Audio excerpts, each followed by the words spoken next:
Cuando queremos comprar un videojuego en la actualidad, podemos adquirirlo a través de la tienda online de la plataforma o comprarlo en alguna tienda física. Ahora bien, ¿te preguntaste qué pasa con esos juegos que ya no están disponibles? Aquellos títulos que ya no cuentan con un medio legal para conseguirlos. Estoy seguro que a muchos se les hará familiar esta situación, como los que quisieron revivir la experiencia de aquellas épocas de la PlayStation 2 con los primeros Silent Hill, o los Simpsons Hit and Run y ya no se consiguen por ningún lado, a menos que recurras al mercado de segunda mano y mucha suerte. Estos juegos quedan atrapados en un limbo y son catalogados como abandonware. Sí, sé lo que todos estarán pensando, que aquí está la solución, un tema del cual en Europa se te quedarían mirando así, aunque en Latinoamérica lo solemos charlar así. Pero, ¿es realmente una solución? ¿Qué es exactamente el abandonware? ¿Y cuál es el verdadero problema detrás de esto? Quédate que lo veremos a fondo en este video.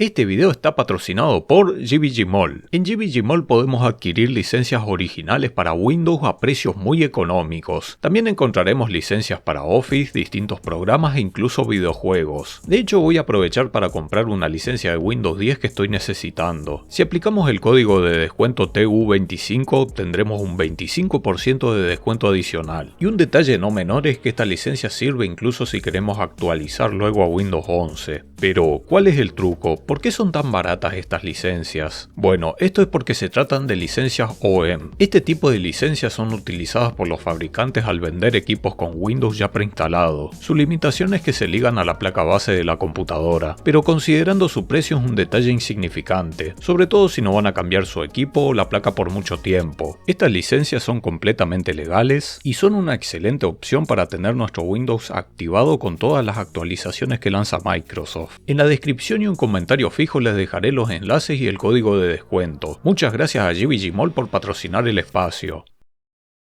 A la hora de hablar sobre abandonware es un tema que suele abarcarse mucho desde el aspecto legal, lo cual no está mal ya que es de donde viene uno de los principales problemas y es importante para entender este asunto. Sin embargo, para este video me centraré bastante en el aspecto técnico del cual estoy seguro que le interesará a la audiencia del canal. Para empezar, ¿qué es exactamente el abandonware? En la introducción comencé hablando exclusivamente de videojuegos, ya que es el área más afectada por el problema. Pero en realidad el abandonware va mucho más allá. Abarca todo tipo de software, como programas y sistemas operativos. El término nació básicamente de la jerga de Internet, y se usa para hacer referencia a todo tipo de software que se encuentra en un estado de abandono por parte de los desarrolladores o proveedores. De aquí que el término viene a partir de dos palabras inglesas, abandoned y software. El problema principal de este software es que se encuentra en un limbo legal. Está protegido por derechos de autor, pero no ofrecen soporte ni medios legales para poder adquirirlo. Me explico con un ejemplo sencillo, las versiones antiguas de Windows, como XP. Microsoft ya no le brinda soporte, ni tampoco proporcionan un medio oficial para obtenerlo en la actualidad. Si no dispones de una copia antigua, el único método para obtener Windows XP en estos días es descargarlo de algún otro sitio no oficial. Y como Microsoft aún posee los derechos del sistema operativo, este método para distribuirlo es ilegal. Por supuesto que en este caso a Microsoft ni le interesa tomar acciones judiciales al respecto. En realidad tampoco suele hacer mucho con las versiones vigentes de Windows, pero eso ya es otro tema que ampliaremos luego. Esto es lo que pasa actualmente con muchos programas, sistemas operativos y juegos. El hecho de que el autor abandone la obra protegida no lo convierte automáticamente en una propiedad pública. Los derechos de autor existen hasta que expiran. Esto varía de un país a otro. En general los plazos suelen ir de los 70 a los 125 años. Vale aclarar que no existe una definición formal para el abandonware. El término abandonado puede abarcar varios tipos de situaciones, pero como una regla general suele ser aquellos casos en los que el propietario simplemente ignora tanto el soporte del producto como los derechos de autor. En algunos sitios web también agregan un plazo de tiempo a la regla, como por ejemplo 10 años desde su lanzamiento. Personalmente me parece algo discutible, ya que pueden haber casos en los que un software puede tener 5 años y encontrarse abandonado, o tener 20 y contar con un soporte activo. Aunque que podría justificarse si consideramos la posibilidad de que el desarrollador podría abandonar el soporte durante un tiempo por situaciones de fuerza mayor y años más tarde lo retoma, lo cual en un plazo de muchos años es más difícil que pase. El caso más común que suele presentarse es que el propietario sigue en el negocio pero ya no está interesado en vender el software. También puede ser que el dueño haya vendido tanto la empresa como los derechos a otra entidad y esta nueva entidad no tenga interés en seguir comercializando el software. Otro caso es que el titular dejó de existir sin haberle transferido los derechos de autor a otra entidad, o que por algún motivo no esté claro quién es el titular actual de los derechos de autor y esto hace imposible que alguien lo compre, lo defienda o lo reclame. Si distribuir abandonware es ilegal, ¿por qué hay sitios donde puede descargarse? Sea cual sea el caso, si una empresa o desarrollador deja de darle soporte a un software o distribuirlo, suele ser porque ya no le resulta rentable. Hacer valer los derechos de autor e iniciar una demanda tiene sus costos, abogados y papeleo. Como se trata de un software que les resulta de poca importancia, pues simplemente dejan las cosas como están. Incluso algunos desarrolladores como Tim Schafer, responsable de Grim Fandango, se expresaron a favor de la distribución de abandonware. Pero esto no siempre es así. Hay casos en los que nunca pasa nada y casos en los que las aguas solo están calmadas por un tiempo. En ocasiones los dueños de los derechos de autor envían una carta de cese y desistimiento a estos sitios como primera instancia antes de presentar una demanda. Esto suele ser común cuando los dueños de los derechos piensan relanzar el software a futuro, como el caso de la remasterización de un juego. Y si considera que estos sitios de abandonware puede afectarles negativamente las ventas, tomarán cartas en el asunto. Un ejemplo de esto es Nintendo, que llegó a demandar sitios web de ROMs. Puede que en muchos casos estos sitios abandonware solo busquen fines que se consideran éticos y solo se busca evitar que un juego se pierda para siempre, pero tampoco se tiene certeza de lo que pueda pasar a futuro.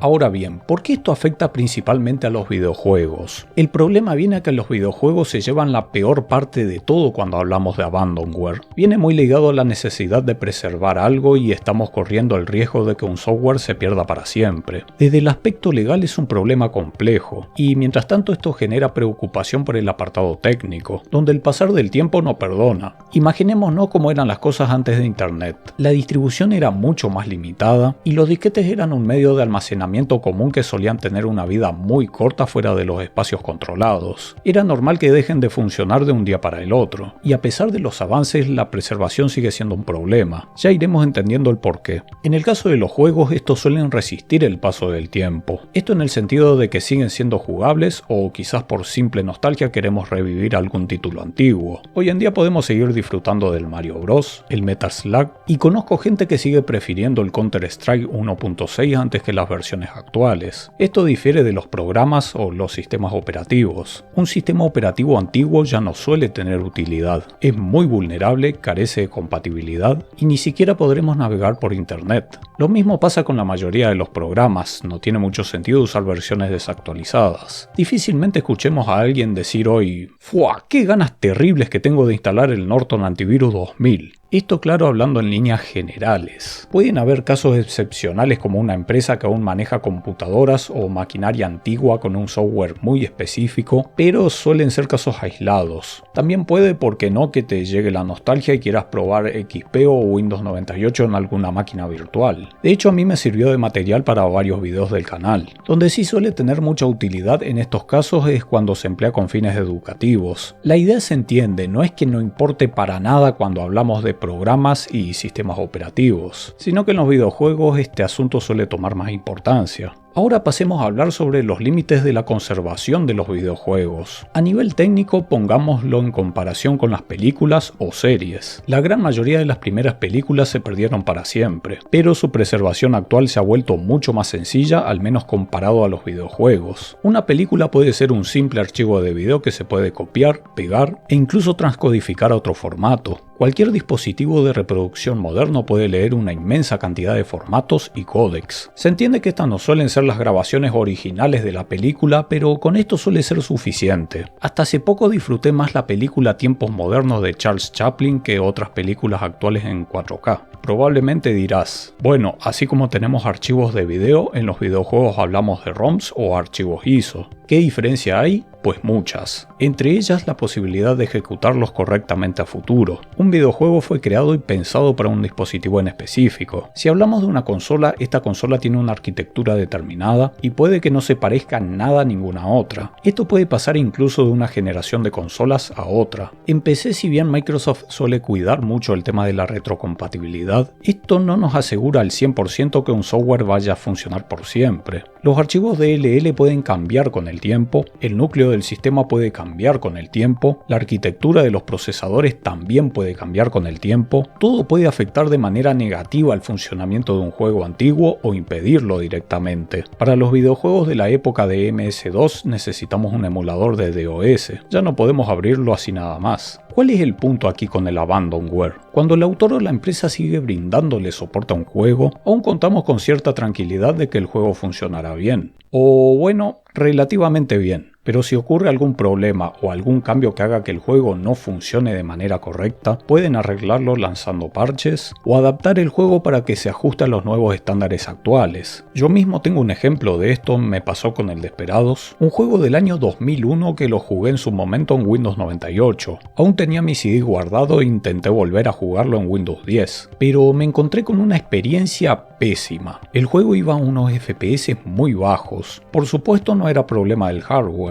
Estamos hablando de un juego 2D que volaba con un procesador de la época y menos de 128 MB de memoria RAM. A esto sumándole que el juego se cerraba de la nada. Buscando en internet no encontré nada al respecto, ninguna solución o parche dando vueltas. Se me dio por buscarlo digital en Steam, donde en la descripción aclaraba que se adaptó para sistemas modernos. Así que bueno, opté por comprarlo, no era la gran cosa su precio, es un juego antiguo y efectivamente esta versión actualizada corre perfecto. Cuando el soporte oficial sigue presente en un juego, estos problemas son mucho más fáciles de resolver. Los desarrolladores tienen acceso al código fuente del juego y probablemente cuentan también con documentación registrada sobre su funcionamiento. Para hacer cambios importantes en un juego o programa es necesario tener acceso a este código, pero cuando hablamos de abandonware la cosa se complica muchísimo. A diferencia de los desarrolladores no tenemos idea de cómo funciona el juego por dentro ni acceso al código. Aquellos que se toman la molestia de trabajar en parches no oficiales suelen recurrir a métodos de ingeniería inversa, y estos parches no oficiales no suelen modificar el juego directamente, sino que actúan como una capa por encima. Es como si tuviera un caño roto que pierde agua. No reparamos el caño de manera directa, sino que le pongo un parche encima. No vamos al problema de fondo. ¿Funciona? En ocasiones sí, pero suele ser una solución frágil y a veces no queda del todo bien. El problema con los videojuegos no es sencillo de resolver. La cuestión no pasa solamente por la posibilidad legal de adquirir el producto, sino también por los problemas que surjan en el tiempo ante la falta de soporte. Mantenerlo requiere de documentación detallada y acceso al código fuente. Como si fuera poco, hubo casos en los que el mismo desarrollador o autor a cargo perdió el código original.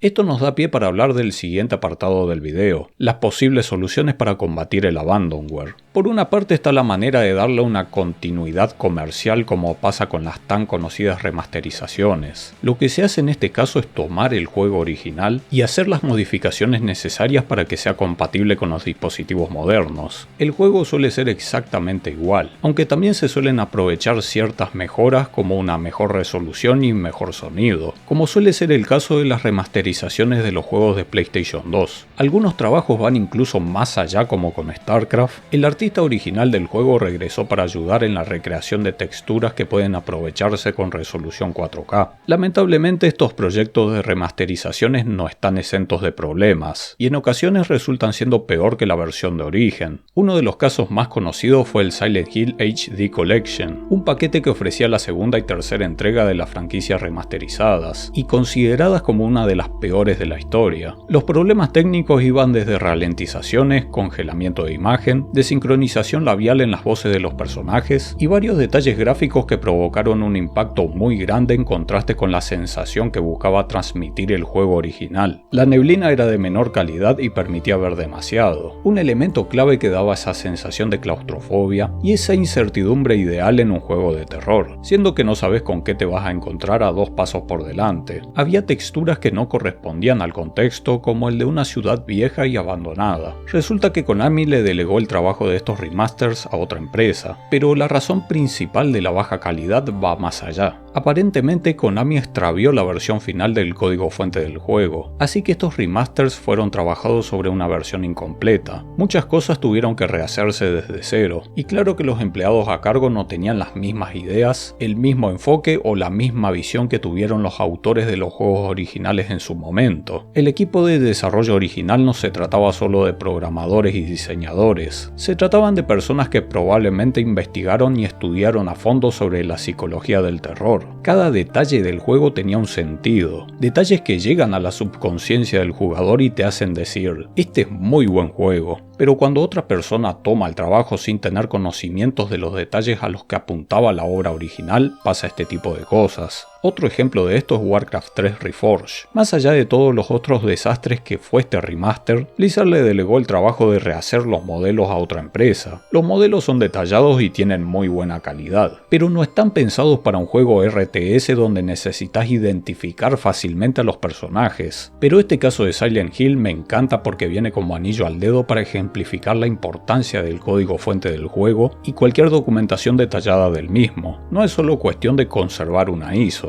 Hoy las versiones originales de Silent Hill 2 y 3 se consideran abandonware. Ya no hay manera de conseguirlos oficialmente. No son pocos los casos similares a este y es una pena que esta forma de darle una continuidad a los títulos no se aproveche como debería ser. Por otro lado tenemos los emuladores que son especialmente útiles para prolongar la vida de aquellos juegos en estado de abandonware. Pues sí, las consolas no son eternas. De hecho, algunas empresas optan por este método para traer de nuevo ciertos títulos antiguos en lugar de las remasterizaciones. El problema es que claro, no son perfectos. Los emuladores también son creados a partir del concepto de ingeniería inversa. Es común encontrarse con cosas que en realidad no son, como colores ligeramente distintos, que la velocidad del juego vaya más acelerada o efectos que directamente no aparecen. Ni siquiera la emulación oficial de Nintendo se ha salvado de estos inconvenientes, como el caso de Paper Mario de Nintendo 64, donde se les ha hecho imposible emular el efecto de arcoíris en el suelo. Si no resulta imposible, reparar estos inconvenientes a veces llega a ser tan difícil que no se justifica o no resulta rentable todo el trabajo detrás. Más allá de los problemas legales del abandonware, todo esto nos hace reflexionar. Si esto resulta un problema incluso para la misma empresa de origen, ¿qué hay para aquellos desarrolladores que buscan aportar mediante soporte comunitario? Aquellos desarrolladores que ni siquiera tienen acceso a una documentación oficial, pero sin sus emuladores los juegos abandonware no serían más que unos archivos para un museo digital. Y ante los continuos cambios del software y el hardware, ¿acaso será inevitable que con el paso del tiempo la experiencia original se vaya perdiendo cada vez más? Por supuesto que hay más allá en esta lucha, como el caso de GOG.com. Esta tienda se inició dedicándose a buscar juegos abandonware y revivirlos para venderlos con fines de lucro, todo de manera completamente legal, aunque ahora también tienen juegos actuales. Por ejemplo, Warcraft 1 y 2 eran considerados abandonware. No podías conseguirlos físico y Blizzard tampoco los vendía de manera digital. Luego de un acuerdo con GOG empezaron a ofrecerlo en esta tienda. Hubo casos en los que los desarrolladores liberaron el código fuente del software, como la primera versión del Príncipe de Persia. En 2012 el desarrollador publicó en GitHub el código original para la versión de la Apple II,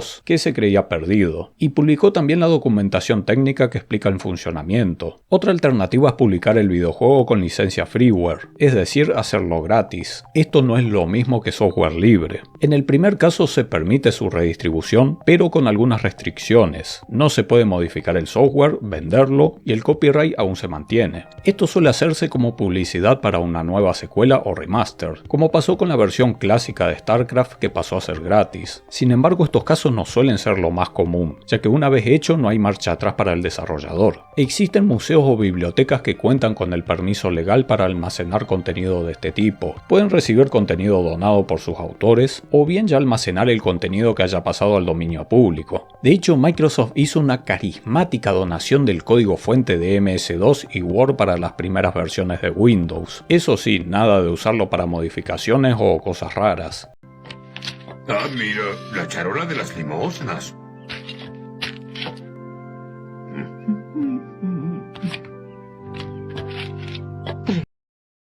Dios nos da mucho. Y en cuestiones legales hubo algunos avances. Hace algunos años la Oficina de Copyright de los Estados Unidos aprobó la propuesta de un museo de San Francisco, permitiéndole a archivos, museos y bibliotecas no solo conservar copias de juegos que ya no cuentan con soporte oficial, sino incluso romper los sistemas de protección para preservarlos, incluso si se tratan de juegos que requieren de conexión a los servidores oficiales. A todo esto vale aclarar que no está mal que los creadores y distribuidores tengan derecho pleno sobre la distribución de su software. Los videojuegos tal y como los conocemos existen gracias a esta manera de hacer las cosas y a la protección que se le brinda a los autores sobre sus obras. El problema está claro cuando se encuentra en estado de abandono con el riesgo de que se pierda indefinidamente. Aún así, personalmente pienso que en muchos casos la pérdida del contenido histórico será inevitable. No es algo que pasa solamente con los videojuegos, por supuesto, pero es increíble como aún así, con todos los avances y ventajas que nos trae la tecnología, gran parte del software tampoco va a salvarse de perecer con el tiempo, sobre todo cuando se trata de recuperar la experiencia original.